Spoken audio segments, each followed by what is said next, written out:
Mbote, mbote, pe balosako bayenge na bino banso bama batata bandeko. Balandi ya Congo Bololo, balandi ya 3 fois 2 radio kachu.com. Talabisu wana to yeli susu na tongo lelo. Lelo ya solo penda bama tata bandeko ezali mokolo mwa mibale ya poso, mokolo mwa zomi na mibale ya sanza ya motoba, mobo ya koto mibale na zomi na mwambi.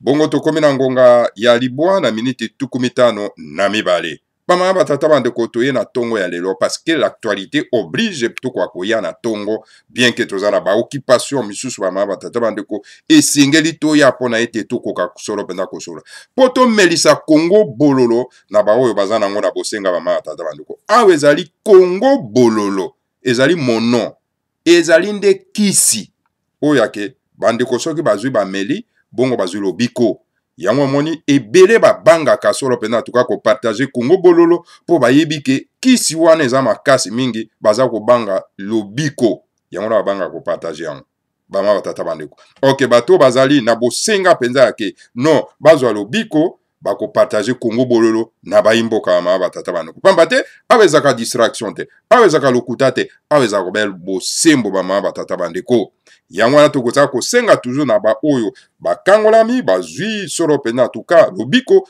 bakoka kopartager vraiment Congo Bololo na bandeko na biso banso baza nango na bosenga ma tata bandeko Congo Bololo ezali kisi monon ya kitoko na ekeke ya kinatimasa na ere ya verso toza nango ma tata bandeko lelo en tout cas ma tata bandeko toko osolola parce que toko pesa bino d'abord moi ba information toza nango awa na plateau bama batata bandeko o bandeko batinde biso na plateau ya Congo Bololo et pas pito mataka soro pena na ngoma ya Kailu.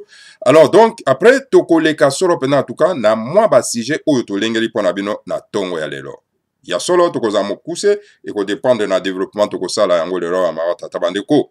Alors donc voilà lelo tokolobela likambo ya ba politikayer ba politicien o bazali wana kati na Congo bama batata bandeko bomona ke récemment bake kosala ba meeting na bango kuna na mboka ya mokonzi Kinshasa bama batata bandeko po ape bazako sala ba campagne ya maponami bama batata bandeko tokolobela bango lelo oyo lelo tokomelisa bango Congo Bololo ba politikayer wana lelo bama batata bandeko. Donc voilà et puis tokoleka solo pena bama batata bandeko kolobela likambo etali solo penda un médiocre moko oyo monsieur Tambwe alias Eliezer na komba bapaya moto na media akenda ko vraiment kokumisa kombo ya bapaya bama batata bandeko donc voilà na media mboka na ye voilà yango babengi na biso ke soki opesi mokongo na bakoko na yo alors bokozala dominer na mokili mobimba yango na tango za kokumisa bakomba bapaya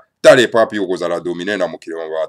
Alors voilà monsieur Tambwe alias Eliezer ake koyambela biso na toujours na kati na magazine na ye ole ezala magazine ya ko sensibiliser ya ko mobiliser ya ko luka ba rasune na biso e ya kena kozwa kaka ba médiocre ake kozwa biso médiocre mosusu oyo po wapi alobi aza na proposition ya ko changer kombo ya Congo e koma RDCien RDCien to koma ba RDCien na ba RDCien un médiocre ya professeur bama batata bandeko. Alors lelo je vais m'attaquer à lui ce matin bama batata bandeko na médiocre wana ya oto bengi solo pena en tout cas professeur Zuki Pululu c'est pas moi bama batata bandeko.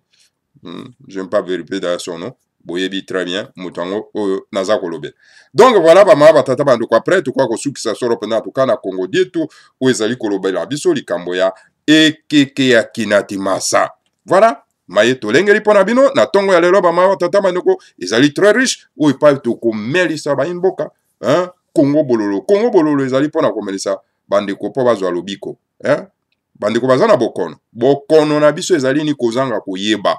Alors esengeli to melisa bandeko ba Congo Bololo pona ete boyebi eko koyaba ma batata bandeko na Congo central bama batata bandeko tozwa ki solo pena en tout cas information ya ndeko na biso avandi solo pena na Congo central et pa wapi alanda biso na Congo Bololo et si ka wapi bama batata bandeko ye solo pena komela ki biso mwa message pona ko informer biso ete en tout cas kuna na Congo central na mboka na eteni ya mabele ya boma en tout cas situation ezali vraiment déplorable. Déplorant dans le sens que ndeko ayebisi biso mbuta wana ayebisi biso ete en tout cas kuna na mboka ya boma bavivaka babikaka na port ya boma. Kasi bamediocre wana bazali na kati na mboka ya mama batata bandeko bango en tout cas bazwi mokano ya kopekisa ete biloko nyonso ezala sukali, ezala loso, ezala madesu, ezala mbisi, ezala biloko nyonso tu ya kolia oyo ekouta na mboka ya Angola ekoki kokota lisusu na boma te, na poro ya boma te, babomi poro ya boma ya mama batata bandeko. Et pourtant bandeko na biso bavandi kuna na mboka ya boma bango bavivaka solo pena na poro ya boma.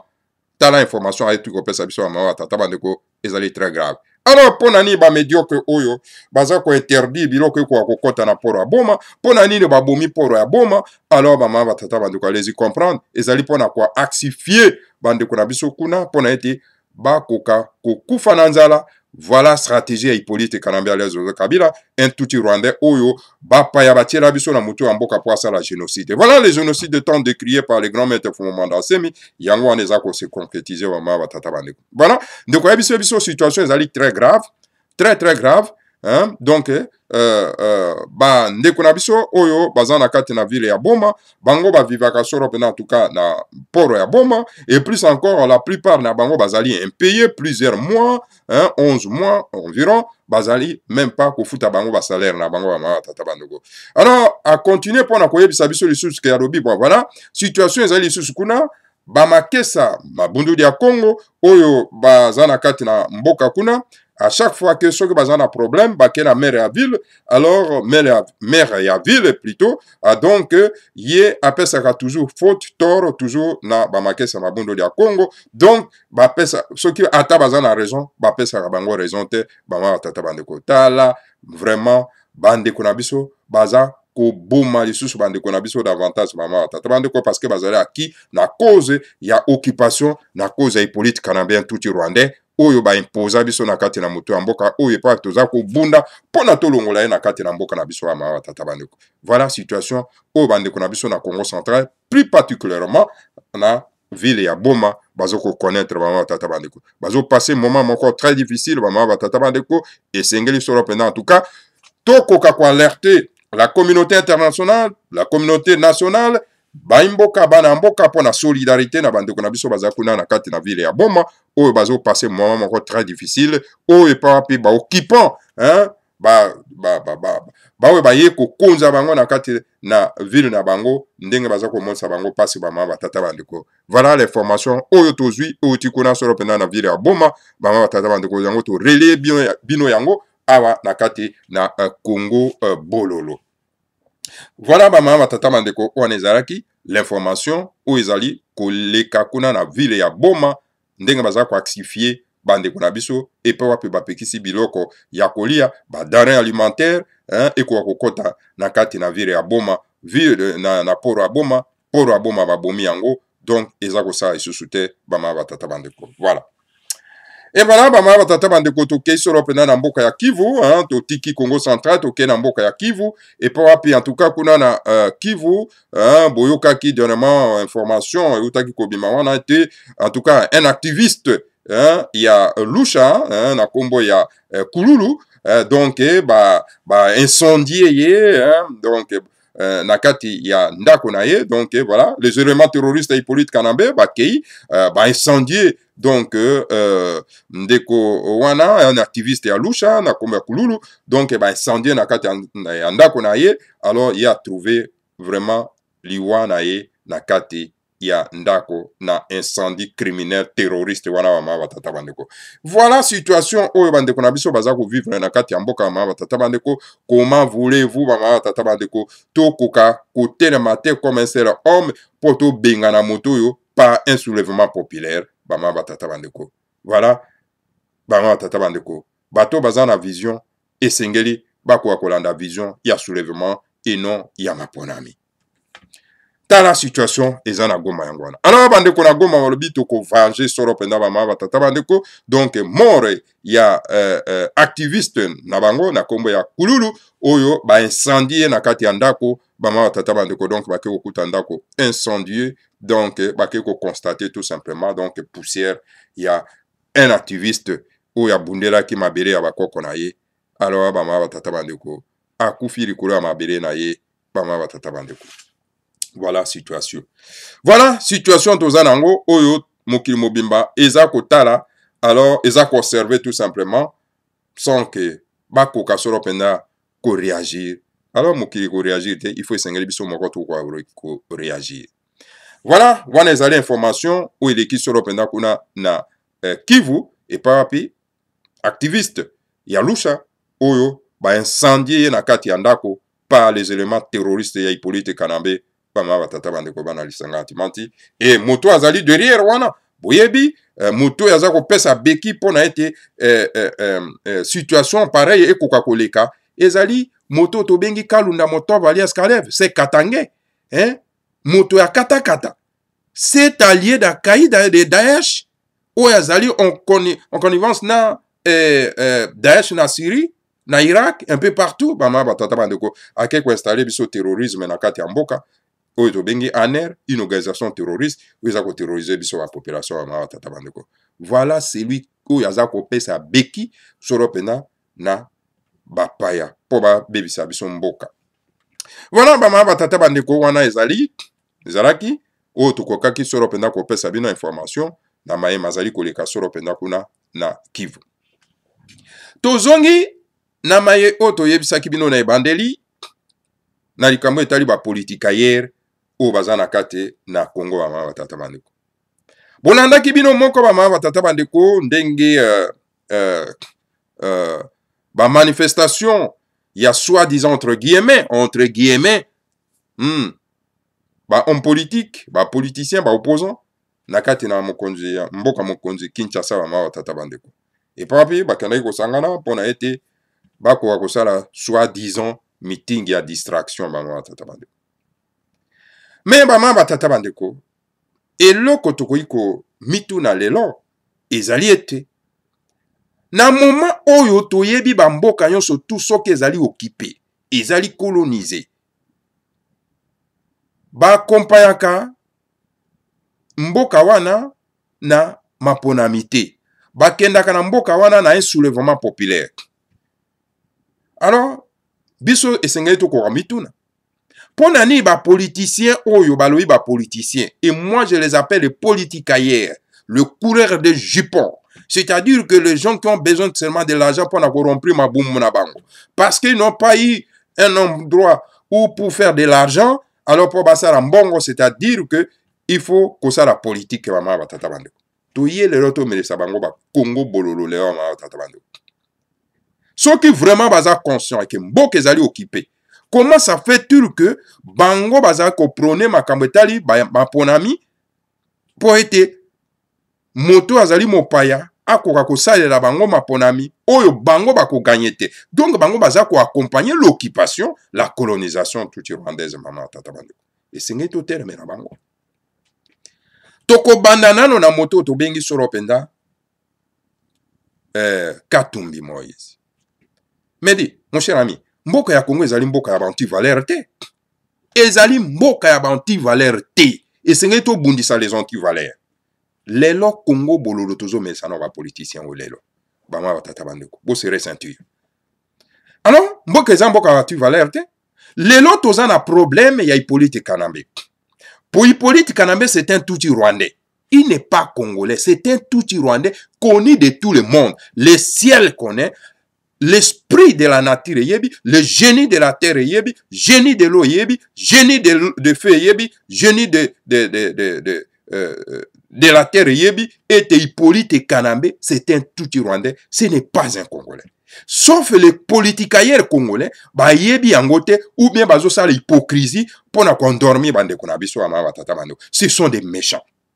Lelo toza ko bunda bitumba po to bengana mopaya oyo ba vandiseli biso ye na mutu ya mboka. Bama batata bando to landa na bokebi. Tozo bunda bitumbo. Tala mopaya ndenga bomi biso. Tala mopaya ndenga tie biso na ba fausse commune. Tala mopaya ndenga bebisi mboka. Tala mopaya ndenga pie mboka. Tala mopaya ndenga bombi ba mboka na mbongo na mboka bapaya. Bama batata bando. Tozo bunda bitumbo na po ici. Mais voilà encore, c'est même politique ailleurs. Au moins même Hippolyte Kanambe wana. Nani moto bato oyo Bati ebeki, c'est toujours les Congolais. Alors, bati ebeki, pour n'être, asala mosala, sale besoin, wana akoboma bande konabiso. Mais les loyaux, toujours bunda bitumba wana, les Congolais ont compris que c'est un faussaire, Hippolyte Kanambe, c'est un assassin criminel, terroriste. Alors, c'est ngeli to longola terroriste oyo alongola mboka na biso.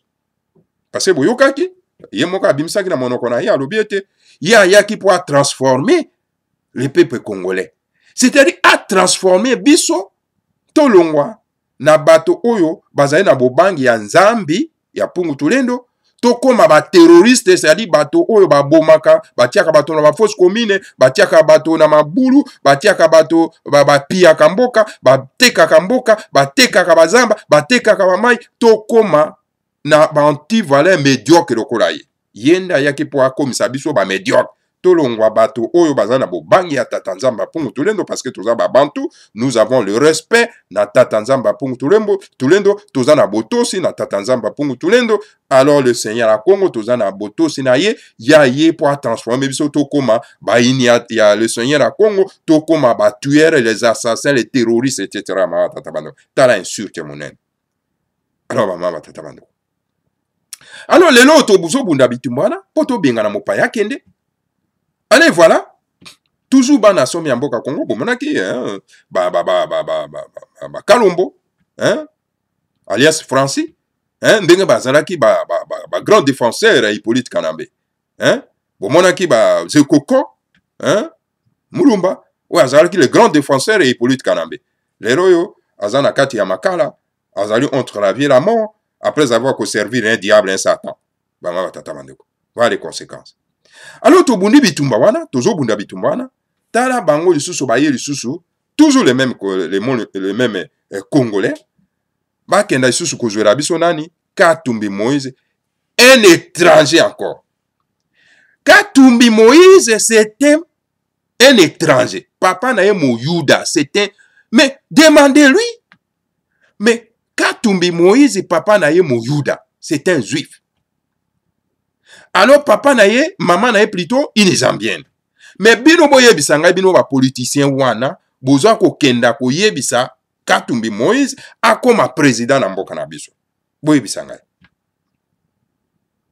En vertu anini na constitution ni. Et pourtant constitution en mboka elobi ete moto akoki kokoma mokonzi na kati ya mboka esengela zala papa congolais, mama congolaise. Mais siko bino bozo kenda ko zwela biso Katumbi Moïse pour akoma président na kati ya mboka, tout simplement parce qu'il a pillé Katanga, côté Kabilo qu'on a biso frauduleusement, côté Kabilo qu'on a province ya Katanga frauduleusement, na bapaya à s'enrichir, likolo ya mbongo wana, nde bino bozo kenda derrière ye, mais boza bato alolenge ndenge nini, bino. Boza bato alolenge ndenge nini. Bozo tozo bunda mopaya we alongwa, bo kenda isu kozwa biso mopaya mususu, bo tela biso na muto mboka. Siko bino boyaki na kati ya mboka na kosani. Tata Nzamba pungu tulendo atindaki bino na ba poste d'attache na bino po bosala nini. Bozalaka toujours derrière bato mosusu. Basalelaka bino. Mais bino boza bato lolenge. Quand est-ce que vous allez assumer votre responsabilité? Bino ba Congolais. Bino pe le peuple congolais. Bon fungola pe miso. Soki kaka bake kozlo kotela bino donc moto moko na furu baye kotela bino. Ba pesi bino ye, ba sele bino ye publicité, bino bokumisi ye, bolingi ye. Mais finalement, bolingi souffrance na bino et continue. Tala moto ba bengi Sesanga, un aventurier de premier rang, a trahi d'abord Ndekonaye. Il était d'abord un terroriste, hein? Oyo abomi, azana makila ya bato ya ba Congolais na maboko, ye wana kimi nano Ndekonaye Bemba, ake suko yepaya nani Moïse Katumbi. Maman tatabane. Est-ce que ce sont des vagabonds? Hein? Ce sont des vagabonds. Hein? Le prostitué politique. Bangwana maman tatabane. Bah c'est sanga. Hein? Mais pourquoi bino bolingi toujours bateau bazo boma bino? Bangonde baya kokonza bino. Non, écoutez, na héros verso tous en a besoin na bateau yo, bazana makila na maboko te po baya kokonza biso ya mama batata basesanga na bato lokola basesanga baza na place te na politike na Congo. Place ya basesanga eza na Makala, eza na Ekafela, eza na Ndolo, ezali partout, esika pe ba prison otokosala tokotonga pona bango. Place na bango ezali na kati ya mboka te. Place na bango ezali na kati ya mboka te po basala politique. Place ya bato wana eza na prison. Place ya Katumbi ezali na kati ya kozala président ya Congo te po appuyer ayibi mama batata bandeko. Place na ezali na prison po akenda ko justifier mbongo oyo ye appuyer ayibi oyo akomi nango na ebele na ba banque ya bapaya batata bandeko. Place na ezali za mokonzi te, hein? Donc, biso, cela veut dire que toza ko soutenir bato oyo, baza ba criminel, ba terroriste, ou ba terroriser peuple na biso, ndesiko to landa bango, po baya ko konza biso, après avoir ko boma biso, baya siko ko konza biso. Non, toza na besoin na bato, baza na maboko peto. Bato baza na maboko peto, o ba boma te, o ba sala crime te, bango nde toza na bango na bosenga po ba konza mboka. Zwa par exemple, ba iya ya Kasavubu. Boye bisanga. Asimbaki mindoki wapi? Oyo abomi bato po ete yako akokonza te. Zwa le chef saint de l'Afrique centrale, Fumu Mwanda Nsemi. Boye bisanga. Azwa mindoki wapi? O abomi nango bato po ete akoka kokonza mboka te. Hein? Zwa ba Mosengo, hein? Azwa mindoki wapi? O abomi nango bato po akoka kokonza mboka te. Hein? Ba mama tata bandeko. Mais tel à l'époque, hein, il y a Bakasavubu, bazwaki ba mindoki te po ba bomanango bato. Ils ont lutté, hein, avec la force de nos ancêtres jusqu'à ce que ba raché, hein, indépendance na maboko ya bapayo ba yaki kokonza biso. Mais pona nini biso lelo toza kolandaka ba anti-valeur. Bato baza na makila na maboko, to landaka bango po ba kokonza biso, to kumisa bango to betra bango maboko. Tala makambo toza ko sala, est-ce que toza ko vraiment ko comprendre yango ba mama batata bandeko, hein? Ba sesanga ba Katumbi Moïse baza na place te na politique na Congo. Katumbi Moïse azali pilleur, voleur, celui qui a pillé les Katanga. Donc azana droit ya kozala président de la République po akokoma isusu un grand pillard na kati ya mboka. C'est un tueur, un terroriste, un ancien terroriste. D'ailleurs, écoutez, mon quoi, se prétendre dans le plateau à télévision, que non, écoutez, biso to yebi ndenge to voyage de naebi parce que nga nazalaki d'ailleurs un ancien terroriste naebi ndenge ni to voyage azako se prétendre na plateau à télévision. Azo sala éloquence na télévision pour na mon collègue Sarabino que c'est un ancien tueur, un terroriste. Alors, il y a un voyage. Est-ce que vraiment, dans un pays très sérieux du monde, à quoi vraiment été aloba, abima na miso na bino po aloba. Te bandeko, bo fungola nano miso ata passe leki, hein? Ata uzangi maya komela, hein? Ezate so ba memeli o maya terrasse o kamato melango, mais lobo ko bela tiare.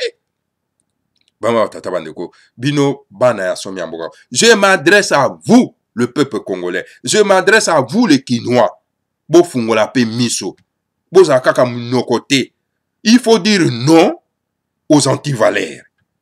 Bah, c'est ça, ce sont les antivaleurs. Les Katumbi, ce sont les antivaleurs. Tous ces politikaires au bomoni wana, bazako bundera mabumbu na bango. Bazo ya pembe na bino tout simplement pour ba pakola bino mafuta na monoko. Après avoir quoi arraché loko bazana ngo besoin et c'est fini. Bomoni te ba député bo vota ki bazana kati ya parlement kuna. Est-ce que va défendre bino? Bozo koufa bazo défendre bino te. Hein? Ba bazako ko voter ba loi ou ezali contre bino. Mais est-ce que vous tirer les leçons na yango? Hein? Ce qui vous moni passe les qui, bon landa bango te. Il y a des... Mais écoutez, mboka na biso ezana besoin e koka konzama na bato bazali solo pena en tout cas na boanya. Boanya lingi kolobani, bato bazana sagesse. Bato bazangi sagesse, bakoki kokonza biso te. Bato bazangi donc vision ya mboka bakoki kokonza biso te. Et c'est bato bazana valeur morale et spirituelle. Quand on parle de la spiritualité ici, on ne fait pas allusion à la spiritualité étrangère. La spiritualité de nos ancêtres à nous. Là où se trouvent les valeurs ya biso ba valeur na biso ba mama tata bandeko. Ezate bato ba ya otanga bino mwa morceau ya verset biblique bino obi ke no moto na za spirituel. Non, c'est un cas dia pemba ba mama tata bandeko. Bo fungola miso. Bino pe c'est comme si bozo ko accompagner malere ya mboka na biso bino bana sombi ya mboka Congo. Botala ka bato baza na vision. Hein? Le grand maître Fumandase Mabengi alobi ke non écoutez, tout ça la soulèvement populaire pour to benga na moto. Moto ya kokende na mando kité na soulèvement populaire. C'est ce que nous avons dit. Boyo kité. Bolandi kaka ba politique ayer wana. Bolandi ba Chilombo. Bolandi ba Katumbi. Bolandi ba Sesanga oyo ba aventurer. Hein? Où sommes-nous aujourd'hui? Tala bango wana baza ko accompagner bino de na maponami. Oyo maponami kozala même pas. Et kozala te maponami ezali te Hippolyte Kanambe a organisé ba élection le 23 décembre te. Bofungola mato boyoka. Bato wana baza ko mema bino na distraction. Tant que okoma na le 23 décembre, bakosala ni bazongi sous c'est pas Hippolyte Kanambe pour être bako kasoro penda ko travailler. Ce sont des aventuriers. Bolanda bato baza ba aventurier te.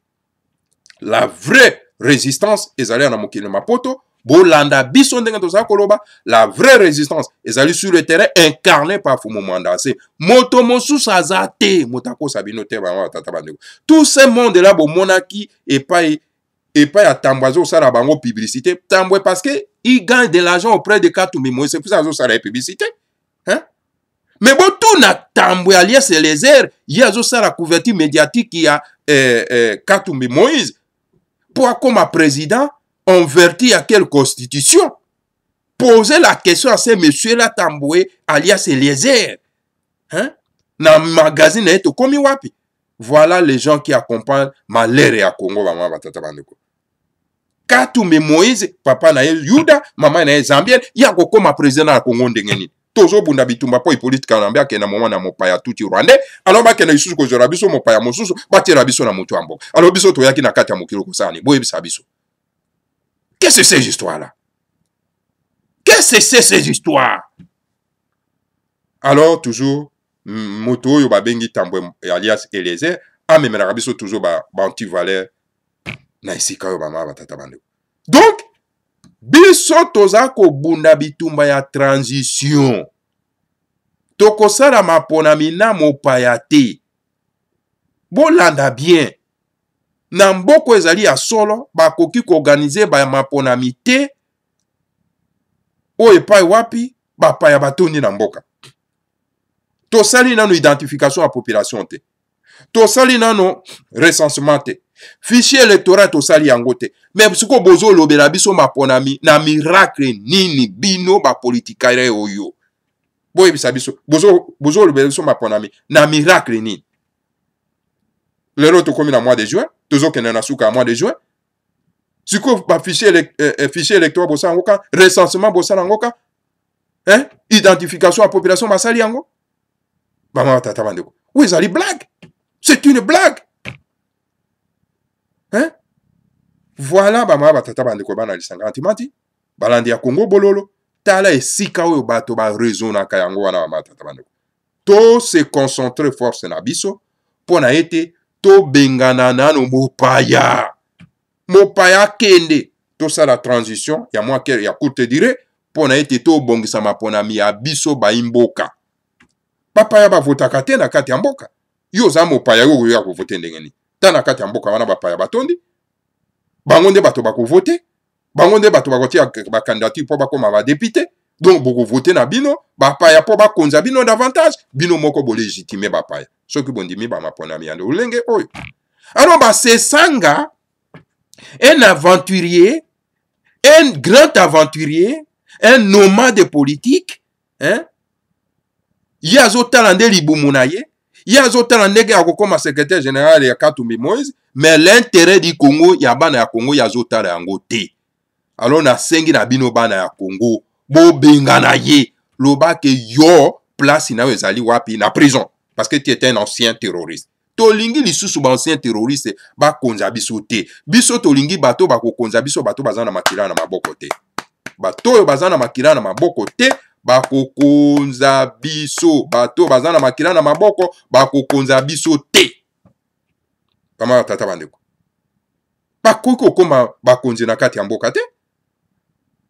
alors tozali na ere ya verso esengeli tosala triage kotrier bato baza na casier judiciaire vierge bango nde bakoki kozala bakonzi na biso parce que na ntango toza kozongisa bosomi ya mboka na biso bapaya bakoki kozwa bokonzi te tolingi na tete ya mboka mwana ya Congo vice-président na ye mwana ya Congo premier ministre na ye mwana ya Congo eno bapaya voilà bamama batata bandeko oyo wana toyaki na kobeta sete komelisa Congo bololo na bapolitikayere wana nyonso tubomoni na mboka wana soki babengi bino bana Kinshasa bobude bango ce sont des voleurs et vautours baza ba vautours bazo ya wana bazo kokosa bino hein ce sont les diables bazo kokosa bino parce que baza na objectif na bango ya ba poste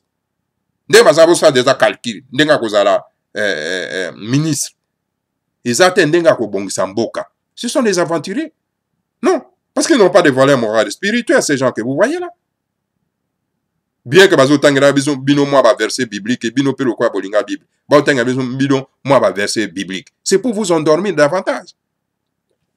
Alors voilà, les gens comme ça, yangonde oyo, tambo alias les airs, nda salaka couverture médiatique. Yabato alolenge wana, bama batata bano. Mais c'est grave.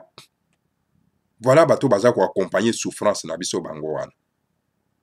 Voilà, o wana ezalaki pona ba politika ya bama batata bandeko e sengeli to landa bato ya solo buto tala. Est-ce que moto ya zalaki ancien terroriste? Alors soka zalaki ancien terroriste jamais tokolanda été. Ere ya verso ezali ere oyo tokolanda bato baza na makila na maboko te. Soko za na makila na maboko bomba ba congolais okozala mokonzi te ni même chef wa quartier. Vanda sala commerce na yo, c'est bon débarras. Y a pas de problème. Mais kozala mokonzi net zéro. Bama watata bandeko bana songa timati.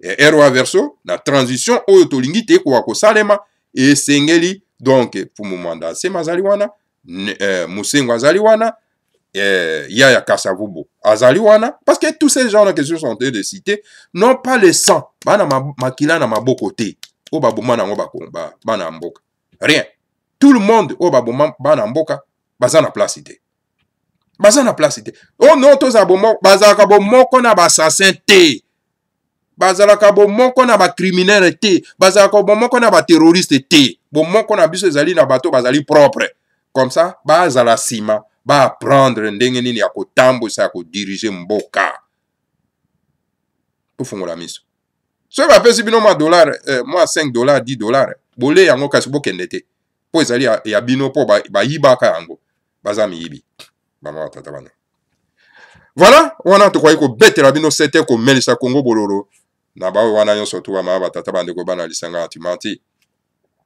Alors tokei soro pena tuka na moto médiocre moko aza professeur ba batata bandeko toujours tambwe ya memela biso kaka ba anti-valeur toujours amemela biso toujours bato oyo bazo ko endormir biso ba batata bandeko toujours magazine eza pona ko laisa bato pongi. C'est pour cette raison que mbongo aza ko senga bato ba pesa. Moi c'est pas ces Congolais qui donnent cet argent là pour créer loko yako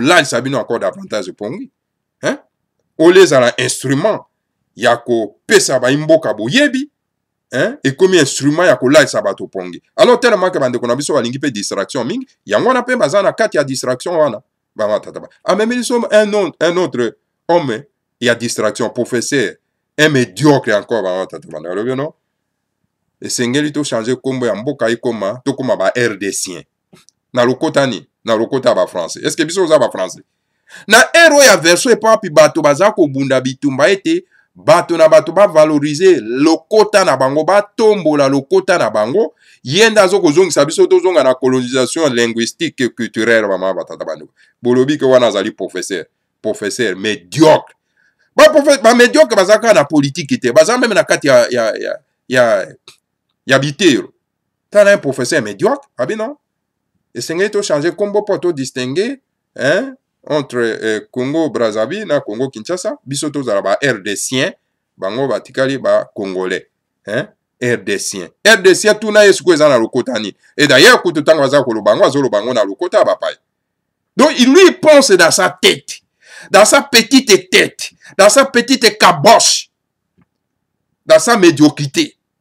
Était français ezali lokota bakoko na biso. Hein? Voilà les antivaleurs bama batata bando. Hein? Alors bato andengo yo nde tambwe aya ko exposer bango. Pendant qu'on distrait, distraction de quoi. Ah, je sais pas cet homme-là, comment il est. Ah, il toujours qu'on distrait, mais au coup de bateau, peut bazo landaï, na distraction, wana. Maman tatabana. Ayebe ata Congo, babengi Congo, et l'ingi kolobani. Congo veut dire quoi?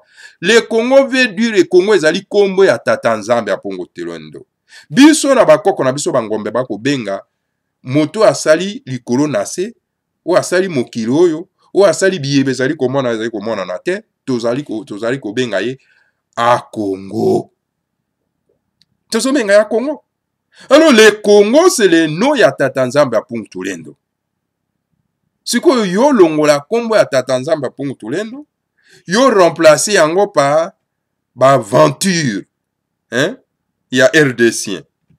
Mais ça c'est un rêveur, ça c'est quoi ça? C'est un médiocre. En tout cas, maman batata bandeko vraiment. Très médiocre ndongo. Et mais Tambwe on a transformé magazine naye na magazine ya instruction ya bato bazwa mate ya malamu bazonga na bobango na baracine na bango yazo transformé média na donc média naye donc magazine naye na instrument ya distraction. Ya ko bebisa ba imboka RDC. C'est quoi ça? C'est quoi ça? Yo médiocre, ya professeur. Vous êtes un médiocre. Hein? Donc, bato yo te bango, autant d'ici bango kaka médiocre na kabosh. C'est pour ça, yango wana, bazo ya kozwa yo po ba exposer yo, na kati ya médiocrité na yo mama tatabana. RDC. C'est quoi ça RDC? Biso toza ba français te. Biso toza ba ngala, biso toza ba luba, biso toza ba Congo, biso toza ba mongo, biso toza ba tetela, biso toza ba luba, biso toza ba nande, biso toza ba lokele, biso toza ba français te. Yaka wana mboka ba paya. Soko voyager na on te voyager na no ya na mboka ba paya. Chaque pays valorise sa langue. Kenda na mboka ya ba serbe, baza ko valoriser le kota na bango. Kende pas ba portugais ba ko valoriser le kota na bango. Kende pas ba espagnol, et pas ba italien, et pas ba anglais, et pas ba français, et pas ba tchèque, et pas ba croate. Bato na bato baza ko valoriser ba le kota na bango. Kende même ba petit pays, le quoi ba petit pays di Balte. Ba Lettonie, ba Lituanie, ba petit pays. Baza ko ba le kota na bango, na mboka na bango, na ba institution na bango. Mboka na bango ko benga ma toujours na lokota na bango. Mais siko yo médiocre ya professeur soko uti wa bitu ebite yo ya ko ebisa biso ke no biso to koma ba RDCien na lokota nini ya français ça dit yo zo ko nyata biso to kokota toujours na kati na colonisation francophonique to lo lenge kani to loba ba ma ba tata bando excusez-moi na expression hein père lobi kaza professeur non yaka na kati na bundu de Congo pozwa malako ya malamu po ete ozala pied posé ba ma tata bandeko bana lisanga timanti za mawa na ba po wana ba bengi pe ba professeur yaka na te ya yo po izwa mateya. Alors donc le Congo ezali kombo ya tata nzambe. Donc ba habitat ya Congo bazali bana ya tata nzambe. Hein? Vous comprenez? Mais Mobutu combien de temps? Ya kokenda kozwa une aberration po ya kotia akomisa biso bato babunga nzela akomisi biso bazairwa. Donc une aberration qui est kumbo ya ibale kuna, hein? Une aberration à lokota ya Kikongo aya alatisi biso to kombe bazairwa. Donc le peuple perdu bana nzambe balongwe bana nzambe bakomi bana ya Satan, hein? Zairwa c'est ezali kozala bana ya Satan parce que une aberration, hein? Déformation ya kombo songolo balatisi bino yango bokomi bana mabunga tozalaki bana mabunga tolongwe na bana mabunga po tozonga bana ya nzambe Congo parce que tozala biso nyonso surtout congolisé, c'est-à-dire que hein bangala bablu babanini biso nyonso tokozonga na kati ya ndako ya tata nzambe. Alors yo zolobake tolongwa kuna hein tokoma ba RDCien bama batata bandeko lokola ndenge Mobutu alongolaki biso tokomi bana mabunga bazairwa et le peuple aveugle bakoyebaka na bango makambo te komona biso oza bazairwa ovana vioka les enfants perdus qui ne connaissent rien caboche vide bama batata bandeko quel est ce genre de nègre qui ne comprennent toujours rien na kati ya République démocratique du Congo bama batata bandeko tokokomisa sango République fédérale du Congo hein. Alors donc voilà un professeur de l'université, je ne sais pas de quelle université. Alors, il ne connaît rien ce qu'on appelle, n'est-ce pas, Congo. Hein? Les cas là symbolisent quoi? Hein? En tout cas, ils ont mawamingi fajwa mater.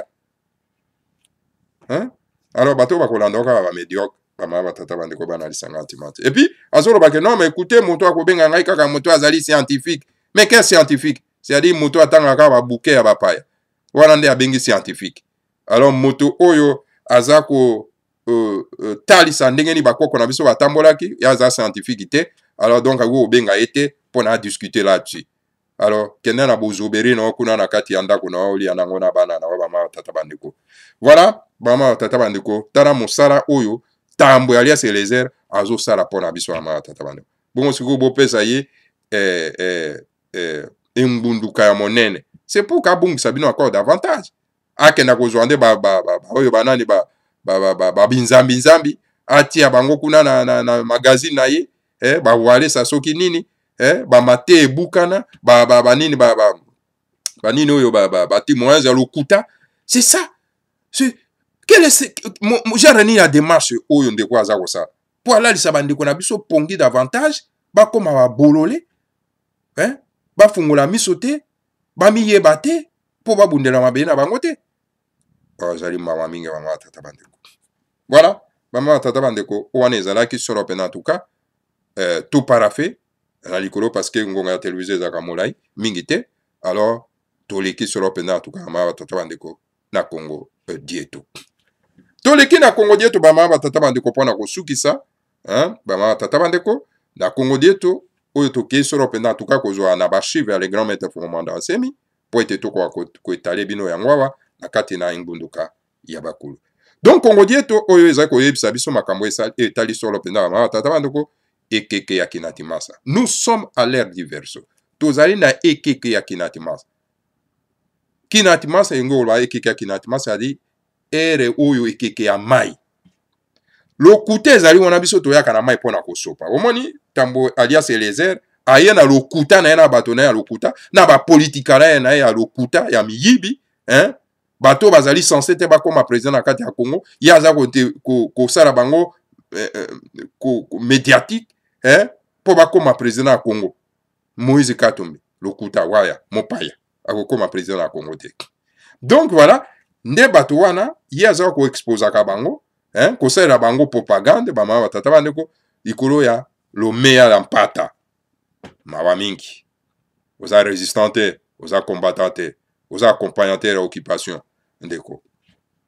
Donc voilà ero ya verso ezali biso toyaka na katini ya mai pona ko sopa lokuta place ezali bama batata bandeko. Nous sommes à l'ère du verso. Et l'ère du verso, nos ancêtres de Congo d'Antotila l'appelaient Tandu Yakinatimasa, donc l'ère du porteur de l'eau. Et la verso n'ingi koloba nini, n'ingi koloba ete, et la verso, ezali na bakoko ya biso ya Congo d'Antotila, babandaki kobenga ngo Tandu Kinatimasa. Donc ezali ekeke oyo donc totambolaka na mai ekeke ya mai mai eza pona nini mo ezali oyebi mai eza lobiko mai ezali pona nini soki salite ezali no sopi salite kei soki otie bakisi no ya koluka ko mvute bana somi ya mboka Kongo mai ye sopi wana bakisi nyonso to ekei bama tata bana.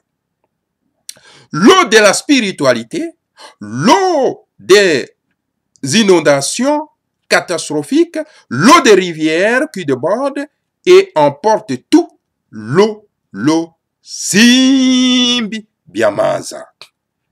Mai ya nini? Mai ya bonzambe. parce que tokota na bonzambe oyo ya lokuta oyo bama tata bandeko boyebi omoni bandeko na biso oyo bazwa kobenga bapaster bazwa kolalisa bandeko ya biso pongi na baverset biblique boyeba yango vous allez payer très cher hein bandeko bokopaye très cher hein mosala wana bozosala ya mabe bakoko na biso na ekeko baza kotelema hein bino bozokoba na mosala wana mpona kobungisa bandeko na biso yeba yango vous allez payer très cher hein? De génération en génération biso tongi tobima na karma oyo bakoko na biso bakotisa biso ya kotourne bado na bakoko na biso ya koyamba bonzambe ya bapaya alors bino bozoya toujours na bamoso biblique ya bapaya mpona kolalisa bandeko na biso pongi vous allez payer très cher je vous l'ai dit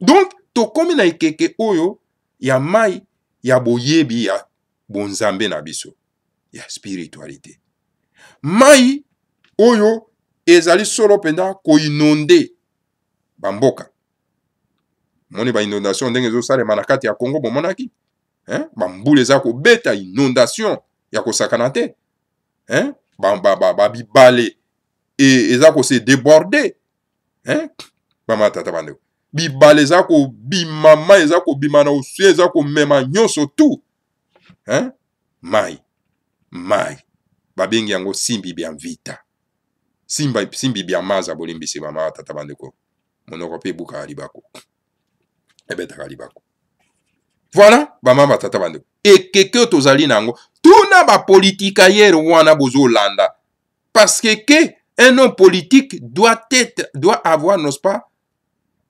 notion ya spiritualité parce que na bokoko na biso balobi un homme politique ou aza na valeur morale et spirituelle te azali un danger public pour na mboka tala bato lokola basesanga baza na ta na valeur morale et spirituelle te c'est un ancien terroriste azali un danger public pour na biso sikoyo yo koya kosalela biso ye publicité na kati ya magazine ya tokomi wapi pour quelle raison complicité au malfaiteur moto lokola Katumbi Moïse aza na valeur morale et spirituelle te c'est un danger public pour na mboka na biso alors ils boya kosala ye couverture médiatique pour akoma président na mboka na biso pour na nini akoma assassin parce que mbongo ya yibi na Katanga alors asali mwa quelque chose seulement kotonga mwa banzela kuna na Katanga vous croyez qu'il va akotonga nde Congo non pas du tout bama batata bandeko donc voilà bama batata bandeko ere ya verso ba politika na bayibi yango te bama tata bandeko bayibi yango te. Au cours de cette ère du verso, un extraterrestre quittera l'étoile Kakongo dans la périphérie du soleil Sirius, compagnon B, et viendra en Afrique centrale. Il changera l'axe du monde et sera connu comme étant tête chauve, fils du léopard et homme à la soutane jaune. Il s'appellera Kwatulendo, donc l'être puissant. Donc, au cours, il y a ero ya verso tozaliawa. Tozas déjà na ero ya verso. Tokotaka déjà na ero ya verso depuis 1999 na minuit. Tokotaka na ero ya verso. Keno tu na politika ya na bino wana bayebi yango te. Bayebi te. Alors donc, na ero ya verso oyo tozali, depuis 1999 na minuit, tokotaka. Donc, extraterrestre moko akolongwa na planète na biso na étoile Kakongo o bakoko na biso ya banda toujours koloba bamana toujours kotala likolo bakoko na biso bamana toujours kotala likolo bamana komona tango tozaki na bakoko na biso komona azu molangi na butu azotala azolakisa monzoto monzoto donc étoile Kakongo donc bango babanda toujours koyeba ke non nos ancêtres divinisés bazaka kuna bama tata bandeko. Donc voilà, un extraterrestre akouta kuna, un être très puissant akouta kuna bama tata bandeko. Donc ye akoya kokita awa na kati na Afrique centrale. Donc epai wapi biso na yo tozali bana ya tata Nzambe, bana ya Congo bama tata bandeko. Ye akoya po balola mokili bama tata bandeko. Alors bakoye ba yendenge bokoye ba yendenge nini libandi, hein? Mwana nkosi, ba tata bandeko, moto alataka toujours soutane jaune, hein? Langi ya mosaka. Mosaka, langi ya mosaka, ba tata bandeko. Couleur jaune, ezali couleur ya intelligence du Seigneur à Congo. Hein? Boyebi, boanya mayele. Omoi tolataka nini? Bato bayebaka te pourquoi toujours lata écharpe à jaune. C'est pour attirer l'intelligence du Seigneur à Congo et kota kanabiso po ete to limbo la kanabande konabiso bayeba mai o tozali koloba ma tata bandeko. Yango na tango to limbo la kanabande tata bandeko tozaka na papier na maboko te.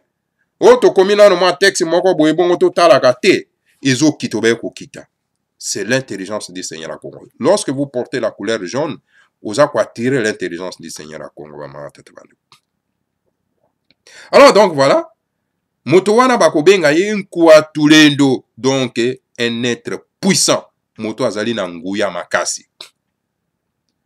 Mutandu Kyokyo, disait Fumu Kimbangu, ndombe si kakituka mundele, ye mundele si kakituka mdombe. L'Occident a malmené l'Afrique pendant plus de 7 siècles. On a tué, volé et pillé. L'ère du verseau où cela doit prendre fin est arrivée. Les relations nouvelles, je dis bien, parce que esengeli tokoka tanga yango ndenge penza esengeli bama batata bandeko pour tout ça la horaire mon côté ndenge nini et komami bama batata bandeko bana lisanga timazi. Donc voilà, toza obere kokoba awa na kati na Congo bololo ama tata bandeko sikapi toza ko pesa bino solo penza en tout cas malako tika to limbola non esiko tolimbo na esiko bama tata bandeko awa na esika oyo les grands maîtres Mwandanse Malobi, des relations nouvelles, des respects mutuels vont s'établir entre l'Afrique et l'Occident. Luzitu zitasana, dit la sagesse Congo. Les grands maîtres Mwandanse Malobi a dit que l'Occident mindele ba marmene Afrique kachopa bambula ebele kama na kama boni sambo ba bomi ba yibi ba bebisi. Alors donc na ekeke ya kinatimasa ezali ekeke oyo esengeli mai nyonso wana makoka kokoma na suka ba relation ya sika ekoka ekoka kobotama epo api botosi ekoka kozala biso na biso na kati na bana na kachopa na bamindele bama batata bandeko yango wana na Kikongo balobi lozito zita sana yango wana elomamaka na la sagesse Congo. L'Afrique centrale, devenue l'Union de Timanti, rejoindra le club mondial des grandes puissances du monde. L'homme noir qui a été dominé pendant longtemps sera réhabilité et consolé. Beaucoup akoye bango très bien été kachopa ya kati ekokoma lisanga ya Timanti yango ekoya kokota na molongo moko ya mokili mobimba bama tata bandeko ekoya kokota na molongo ya bato bamboko ezali makasi na mokili ba États-Unis ba France ba Chine ba Allemagne ba Russie, hein? Donc etc. ba Grande-Bretagne etc. Donc voilà, mboka na biso ekoya kokota na molongo wana, mais ekokota na molongo wana na ba politikaire te, ekokota molongo wana na bato lokola basesanga te, na bato lokola bakatumbi te, bakende na bango osala commerce, mais kosimba mboka te ndeko. oza na makila na maboko kenda mosika na ero ya verso toza na besoin na bato bazali saint makila ya bana Congo basopi te pama tata bando omoni premier président ya République démocratique du Congo esimbamaki na moto azalaki na makila te Kasavubu azalaki na makila te na maboko pama tata bando yango na ero ya verso oyo mboka ekosimbama na baventurier wana te na baterroriste wana te basesanga na bakatumbi te ekosimbama na bacriminaire te bato nyonso basimbaki mindoki mpona koboma bandeko na biso bakosimba jamais bokonzi ekosimbama na bato basangi makila na maboko bo basopi makila ya bana Congo te. Donc voilà bama batata bandeko bana esanga antimandi.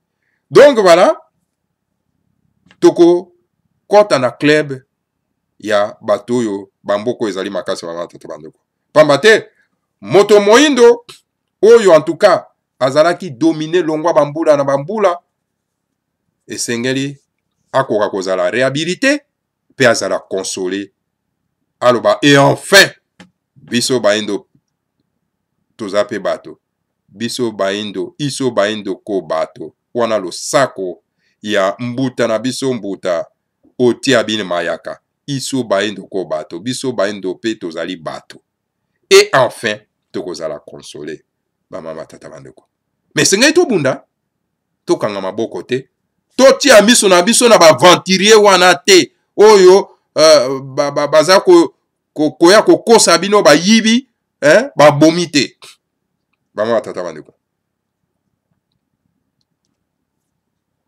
L'Amérique aura un nouveau État d'Israël en Afrique centrale, c'est l'État du Congo central. Amérique akozala sikoyo na alie mosusu ya sika lokola Israël na kati na Afrique centrale otobengi État du Congo central.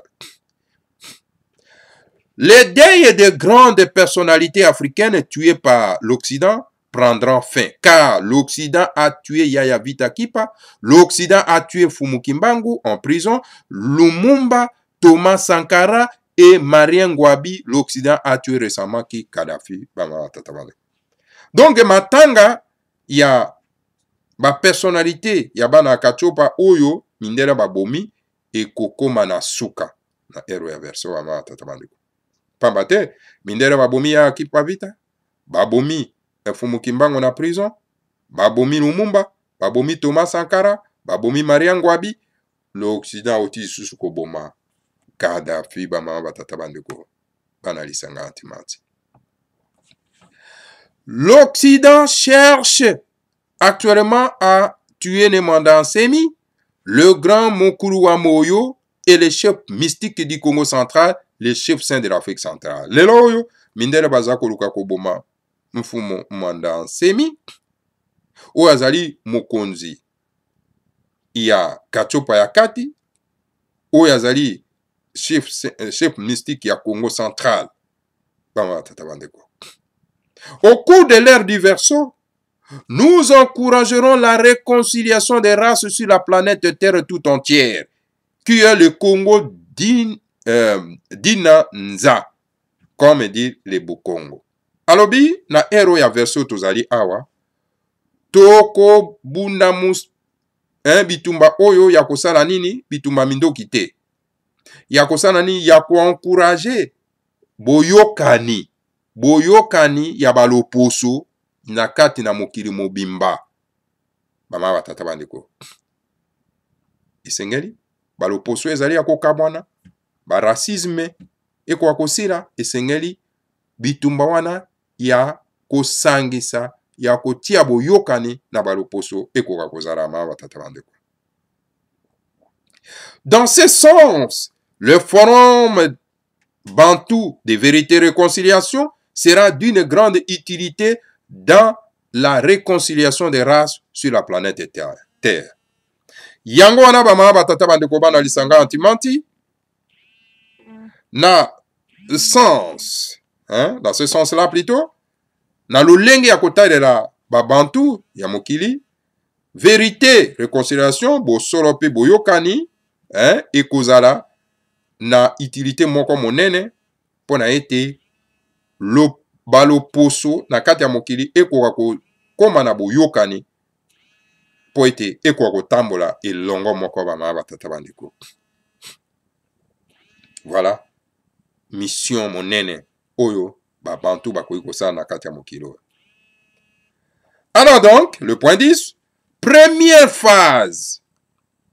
Première phase, on donne la parole à la victime qui se défoule, qui dit tout le mal que le bourreau lui a fait. Phase ya liboso tokosala ezali nini? Ya kopesa maloba na bato oyo bamonisi bango pasi. Baloba. Maye bango banyokwamaki. Baloba mabe nyonso surtout oyo bato oyo basalelaki bango basali bango. Alors, dans la deuxième phase, on donne la parole au bourreau qui reconnaît le mal qu'il a fait, qui demande pardon, qui accepte de payer le dommage et intérêt et qui promet de ne plus faire ce mal à l'avenir. Deuxième phase ezali nini?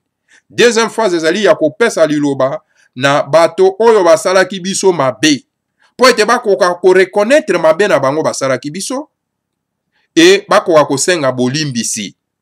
Et puis bandima ete bakoki kosala lisusu mabe ote pe bafuta solo penza en tout cas mosolo na mabe wana bango basalaki pe baloba ete na avenir tokoki kosala lisusu mabe oyo na bino lisusu te. Mama tata bande. Dans la troisième phase, on passe la parole au Nzonzi qui maintenant va se mettre à l'œuvre pour réconcilier la victime et le bourreau. Et na phase, il y a Misato et kozala nini kopesa liloba solo pena en tout cas na ba oyo babengi bango ba Nzonzi. Bakati po ete bakoka sika oyo kokota sikoyo na maloba ya koyokanisa bato oyo bamonaki pasi pe na ba oyo bamoniselaki bango pasi. Bama batata bandeko. Voilà vérité et réconciliation oyo babantu bazali ko bongisa pona ete mokili ya sika ekoka kotambola. La justice en Occident se contente de dire qui a raison, qui a tort. Chez les Bantous, en Afrique, on dit qui a raison et qui a tort et on réconcilie la victime et le bourreau. Voilà le forum de vérité et réconciliation. Na justice na mboka mindele, yango etikala kaka koloba ke non, nani oyo azana raison, nani oyo azana raison te. Mais tandis que pa biso ba Bantou tolobaka, donc o azana raison, o azana raison te, alors siko na tango wana tosalaka nini tolukaka siko koyokanisa bato wana mibale bama batatala, c'est-à-dire bato oyo banyokoli bango na bato oyo bayaki konyokolo bango. Wana tobengi yango, babengi yango na lokota forum de vérité et réconciliation. Bosembo pe boyokani. Je demande au président Hippolyte Kanambe, parce que Congo Dieu a commencé en 30 septembre 2015, et papi, à Sengagina Hippolyte Kanambe, pour que le gouvernement de la République paye maintenant les dommages et intérêts pour le massacre des adeptes de Bundu Diakong en 2008, tel que le Parlement l'avait décidé. Yangwana Sengagina Hippolyte Kanambe na époque wana était akwa kofuta mosolo ya massacre oyo bango basalaki ya badepte ya Bundu ya Congo oyo papi parlement ezwaki mokano ete gouvernement akwa kofuta mosolo wana na mabe bango basalaki pona badepte ya Bundu ya Congo. Alors, le dossier massacre des adeptes de Bundu ya Congo sera définitivement classé et il deviendra donc inutile de la CPI de se saisir de ces dossiers suivant l'esprit de Chebeya.